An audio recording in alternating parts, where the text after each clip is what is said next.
Kru semangat. Alhamdulillah Tuhan jino majalah lam narit Aceh kaji tebit dan nyo kana lemboi yang kedua lam belian bokayanya dapat tebit neruknya nak ke katanya tanah papah kena bahin dah tu gatnya nubena pusaka kena bah menancit ke sejarah-sejarah tentang perang, tentang pahlawan Aceh, pakiban tamruno bahasa Aceh, pakiban buno Arab Jawa, Ornenso, urung-urung bakau yang ada Aceh lawiknya, pakiban ina tangkuh, yang lawiknya tanya kata petuara, kahanai tengah kurunyan.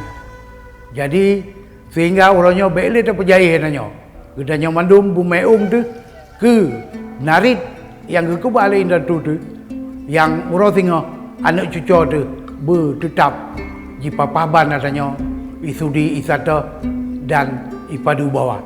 Majalahnya Jet Numita puangan hubungi kamu di nombor HP kamu 0812 6 sikurung 6 put sikurung 2 sikurung atau majalahnya cit nah jemuka rata sago dan di Pulau rata tempat.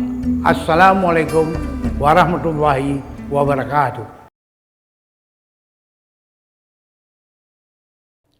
Nyo dapat tebit ada gundah gedanya ke bahasa Aceh yang orangnya ka hanalinyan hanali lagi neduk roy kamu purun-purun. Jadi mungkin salah saboh kri atau cara untuk tapu betulnya kelai, untuk tapapah kelai adanya, nak dengan tapegat majalah lagi nyo, sehingga orang jid kebaca.